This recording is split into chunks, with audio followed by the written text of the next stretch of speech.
sobre Marcos 16, os versos 15, 16 e 17, né? E 18. E Jesus disse algumas coisas que a gente coloca na mira da verdade agora. Jesus disse que se nós crêssemos e fôssemos batizados, alguns dons, alguns poderes ele daria às pessoas. Dentre eles, o que está citando aqui é o falar em novas línguas. Professor Leandro Quadros, o que Jesus está dizendo aqui em falar outras línguas? Esse é o dom de línguas que a gente tanto conhece aí em toda a religião neopentecostal, professor? Como é que é? Um primeiro ponto a destacarmos é que a Bíblia não ensina que todas as pessoas precisam ter os mesmos dons espirituais. Em 1 Coríntios 12, versos 29 e 30, Paulo faz uma série de perguntas retóricas que exigem, obviamente, um não como resposta, para mostrar que cada pessoa receberá o seu dom espiritual e que nem todos na igreja receberão os mesmos dons. Então, o primeiro ponto a destacarmos é que Cristo não está dizendo, em Marcos 16, 17, que todos os cristãos falariam em línguas. Então, eu recomendo que leia-se 1 Coríntios 12, versos 29 e 30 para comprovar-se isso.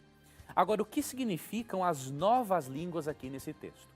Muitos irmãos sinceros, pentecostais, pensam que isso aqui é uma referência às línguas estranhas.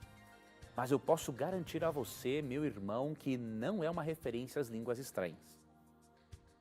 A palavra novas, no grego, existem dois termos principais, diríamos assim, para novas no grego. O primeiro é neos. Neos é um termo que se refere a algo novo e que não existia. Ok? E kainos é um termo que se refere a algo que é novo, mas que já existia. Cristo usou aqui nesse termo, na verdade, Marcos usou ao descrever as palavras de Cristo, ele usou a palavra kainos, ou seja, algo novo para aqueles que falariam as línguas, mas que já existia antes, porque eram outros idiomas. Se Cristo quisesse ensinar, se Marcos quisesse transmitir o que os seguidores de Cristo falariam em línguas estranhas, o termo grego utilizado aqui não seria kainos, que é algo novo que já existia. Seria neos, algo totalmente novo. Tá? Então, nada no texto corrobora também a existência do dom de línguas angelicais, digamos assim. A Bíblia não ensina em nenhum texto que o ser humano pode falar em línguas de anjos, até porque a palavra novas aqui do grego kainos é algo novo que Cristo promete, mas que já existia aqui no nosso planeta. Ele não está falando de algo totalmente novo, que nunca ninguém viu, que nunca, nenhuma linguagem que alguém tenha utilizado. Não é esse o propósito do uso do termo kainos aqui. Outro aspecto importante é a palavra línguas no grego. Do grego glossa, línguas, significam idiomas. Então a tradução literal seria assim: falarão novos idiomas. E o dom de línguas, dado após essa promessa de Cristo, não é?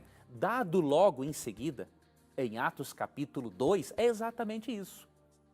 Você vê que Cristo promete isso aqui aos seus seguidores e momentos depois que Cristo ascende ao céu, sobe aos céus novamente, momentos depois ele cumpre aquela promessa ali de Atos capítulo 1, não é? Verso 8, dizendo que eles receberiam poder ao descer sobre eles o Espírito Santo. E aí vamos para o capítulo 2 de Atos. E eles começam a falar idiomas das mais diferentes nacionalidades com o propósito de comunicar o Evangelho. Comunicar que Cristo era o Messias, morto, ressurreto e que se encontrava agora nos céus.